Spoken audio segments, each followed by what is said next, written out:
We're going to take you on an adventure, an exotic journey with a very specific goal to change your mind about an animal that has a towering PR problem. That animal is the vulture. The very word conjures images of winged parasites circling over dying animals in the desert. However, all of those negative connotations completely evaporate when you get a chance to fly with one of these creatures, as ABC's Ginger Z will show you tonight.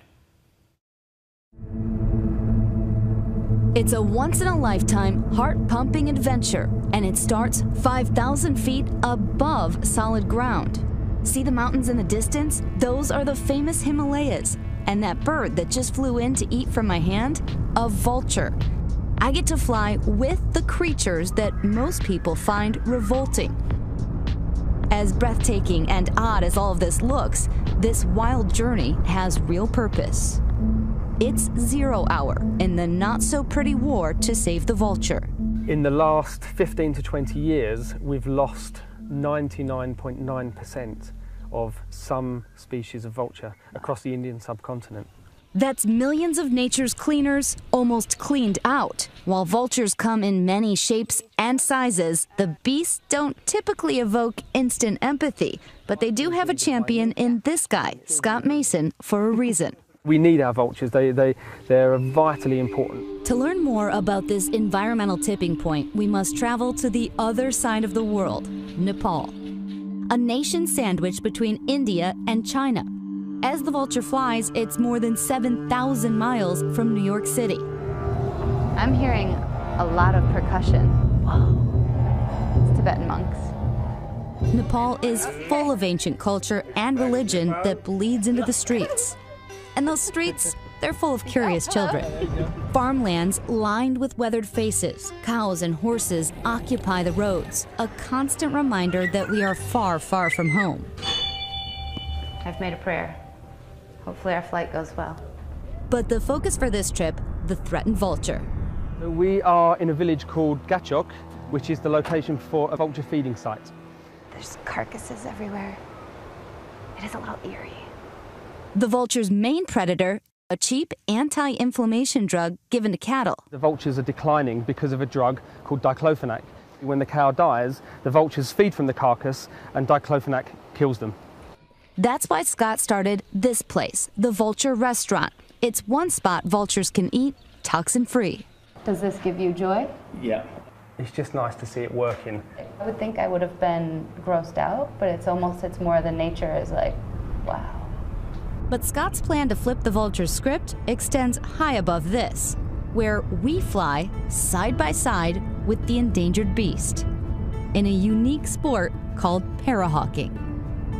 He has trained birds of prey, both hawks and vultures, to fly with humans. He trains them in Pokhara, Nepal, a near magical valley known for great flying for those with and without feathers. Being able to fly with vultures in the air shows the different sides to them, their majesty, they're very intelligent birds. It's kind of like swimming with dolphins, but, the aerial version of that. And the birds? Well, allow me to introduce you. This is Bob. This is Kevin. They're Egyptian vultures. So we run a small rescue facility here. Bob and Kevin live here, as do the other birds that we have. We've had other Egyptian vultures in that we've actually released back into the wild. Kevin is one of those birds who would not have made it on his own. Quick tuck your elbow in as if you're holding a cup of tea. Yep. And now that Kevin and I have become accustomed to each other, Okay, it is like tea. Like I'm carrying a very fragile cup of tea. it's time to fly. So how will the bird get up to launch with us? He's going to come in a taxi with us. In a taxi? Yeah. Your first time in a taxi with a vulture? It was. Wow. Hello, Himalayas. Does this ever get old? Never. Parahawking looked a lot like the paragliding I've done before, sans the meat. I got a whole pouch of beef. Kevin's favorite. It's important you keep the food covered because his eyesight is very good. We get checked for safety. Radio check. Yeah. Okay. And so does Kevin. Getting his camera on. Okay. 1, 2, 3, we go. Okay, and run.